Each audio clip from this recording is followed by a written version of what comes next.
Yo, what's going on everybody? It's your boy Naruto Explain here, bringing you guys another Boruto 2 Blue Vortex discussion. Today I want to talk to you guys about something I think needs to be brought up following the last Boruto chapter, Boruto 2 Blue Vortex chapter 5, which is the fact that now that Boruto's back in Konoha, we have to discuss whether or not Shikamaru, even if he allows Boruto back in the village, will the members of Boruto's generation actually be willing to have him back in the village itself? I think one of the common reactions that I see from most people is that they think Boruto will be welcomed back with open arms now, like nothing happened. Especially Shikamaru states, hey, everyone, chill out, chill out, chill out. Listen to me real quick. Everyone's memories, they've been reversed. It's like genjutsu, only it's memories, and you can't mold chakra to disrupt it. But trust me, it sounds weird, but it happened. However, here's why I think that we're gonna get a swerve when we get chapter 6 of the manga, because it's still needed for the story, and in particular for the long-term storytelling. In order for Boruto to truly be able to face Kawaki when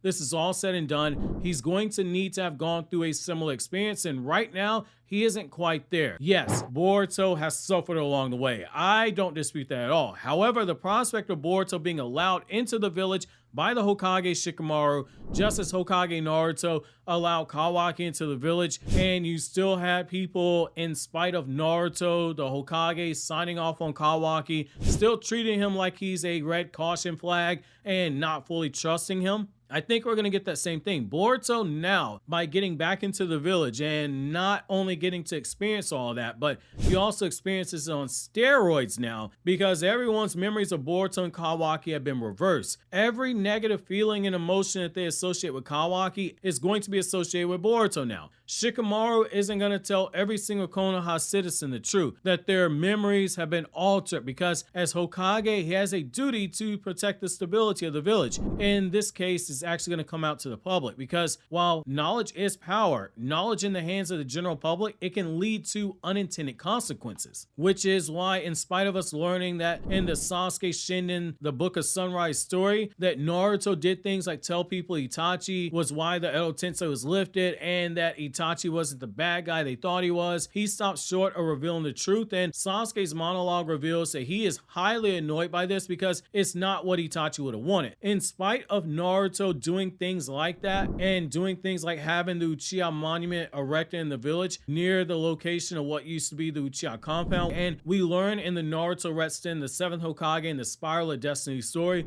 that Sasuke takes his daughter to that monument at times when he's in the village. In spite of all this, the general public, they don't know the truth about the Uchiha, which if you're curious about how we know Sasuke takes Sarada to that, I've done a whole video on that I'll leave down in the description box for you to check out. The information is essentially on a need-to-know basis when it comes to all that stuff prior mentioned. Even the information that's been placed into the books. As we saw in Boruto's anime, when Academy student Sarada tried to learn about her clan, even she walked into that problem of some information is forbidden and requires a higher clearance in order to get. Telling people about Boruto and Kawaki and how their memories have been altered has a similar but different effect in telling people that Itachi massacred the clan on the orders of the Hidden Leaf Village. It would be something that leads to the general public developing mistrust and concerns about how village leadership even allowed something like this to happen, and how village leadership could even go through with doing something like this.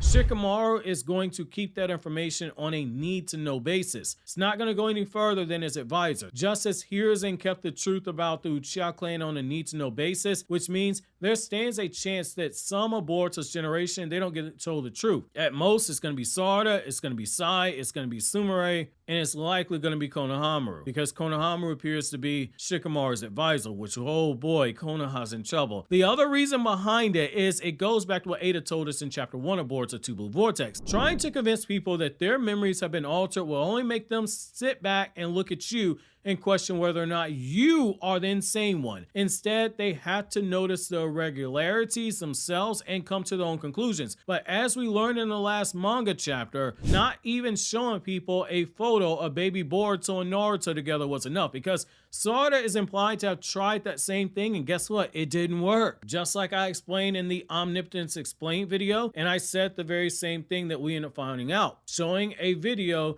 or a photo of baby Boruto and Naruto is not going to do anything. The people, they can have all the evidence in front of them, they're going to ignore it. They have to have evidence that is personal to them for them to start coming to their own conclusions, which is why Ada tells Sarada and Sumire in chapter 1 that one path towards getting that to do that is to, I'm going to paraphrase what Ada said, start dropping breadcrumbs so people can come to their own conclusions themselves, because that will be easier. For Sasuke, we see this when he's sensing Momoshiki's chakra inside of Boruto, and he's going, wait a second, that ain't right. And he's seeing Boruto in possession of his headband that Naruto gave to Sasuke in chapter 699 of Naruto, and he's going, wait a second, that ain't right. Kawaki's supposed to have that. He's seeing the scar on Boruto's face, and he's going, wait a second, Kawaki's supposed to have that. And him seeing how Sarada awakened her Mangekyo Sharingan in front of him while she was begging him to save Boruto like he was a childhood friend of hers, when in reality, she was doing just that, but Sasuke's memories have been altered. Sasuke goes, wait a second, that ain't right. If someone as smart as Sasuke had all that evidence,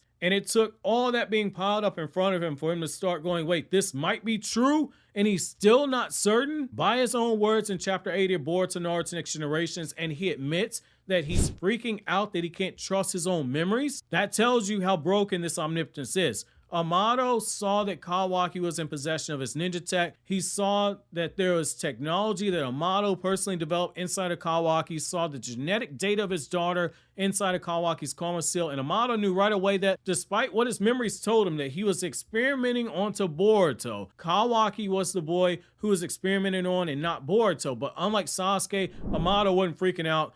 He just kept the information to himself, and he did his thing in private and waited for his opportunity to reveal the truth. That brings me to the final reason why I think that it's best that Boruto not be welcomed back by everyone with open arms. If you're going to go the route of him being the quote shadow Hokage, basically being the shadow to the fire shadow, if you use the literal breakdown of that term, that is, he needs to know what it truly means to suffer, and he's learning it. He needs to know what it truly means to be the Shadow Hokage. He's learning it. He's walking that path that Itachi did, bearing the hatred of the village by people being ignorant of the truth and doing what needs to be done for the safety of the village, even if it means he will never be credited for it. His own sensei spent several years on a redemption journey, but during that time, he wasn't just going after clues about Kaguya, he was also protecting the village from afar from the same threats that Naruto and Sai were tasked with hunting down after the Ninja War, like we see in the Kakashi Hiden Lightning in the Frozen Sky prologue and in the Shikamaru Hiden A Cloud Drifting in the Silent story. Look into the shinobi world and find those who sympathize with Madara's worldview about a world without winners and losers and bring them to justice. In the case of Sasuke, he did things for the village to protect it that Konoha couldn't be directly attached to, and he poked his nose in some of the business in places like the Hidden Cloud Village and the Hidden Rain Village during that time from the shadows, and was looking into the true story behind the Akatsuki forming to get a better understanding of how the ninja system had failed so many people like him. Boruto, by shouldering that burden and facing people like Shikadai and Enojin and Konohamaru who blame him wrongfully for Naruto's death, it gives him the chance to learn that important lesson. The path he wants to walk down won't always end in a happy way, and he's got to embrace that dislike that people have for him, because his role is going to have him doing things that there will be people who do not agree with this method of action, and they don't know the truth behind the why of what he's doing, because they can only see what he's done, not the why itself. I think the other reason for Boruto to shoulder this burden also comes down to something I said before, which is that ever since Kishimoto took back over the writing of Boruto in volume 13 of the manga, I began to see some adjusted beats from Samurai 8, the manga he began writing the story for towards the end of Naruto back in 2014, and it didn't get published in 2019. That story was a passion project for Kishimoto. Its ending got rushed due to failing to hook readers early on, due to it being a drastic departure from the writing style that people were used to when it came to Kishimoto, even though he wasn't actually illustrating it, only writing it. Small beats from Samurai 8 have been thrown into Boruto, but adjusted to fit the worldview of Naruto and fit the story of Boruto Uzumaki. And one thing that has been in my head for a while, ever since Omnipotence was cast, is that we might see a different ending for Boruto than the one Hachimaru had, but it has the same selfless, noble sacrifice that Hachimaru made towards the end of that story. Boruto is giving off a similar vibe. Even if he himself doesn't die and become a being who transcends the boundaries of life and death and rebirth, just as Shibai Otsutsuki was stated to have done, no longer needing karma or a physical body, but instead is a fourth dimensional being who exists on a separate plane. Just as Hachimaru had to endure quite a bit as he protected Anne and he assisted Anne up until the end of the series, I do think Boruto stands to suffer more as he seeks to support Sarada in her dream to be Hokage and in this battle of brothers with Boruto and Kawaki, but there are more bumps in the road left to travel over. The Omnipotence plot twist juiced this series up by giving us more conflict, which is very much needed, and it brought in some of the readers who were Naruto fans who dropped Boruto because of the anime, which is odd since the anime and manga are two different mediums. That's like getting mad at a pizza place like Domino's for having bad sandwiches when the thing that established them in the first place was the pizza they sold, just as the thing that established Boruto Naruto Next Generations was the manga, which came out before the anime. But that logic doesn't apply to our feelings. People get in their feelings and they say all this nonsensical stuff, which I actually addressed that in the video you see on the screen about when Naruto was about ninjas.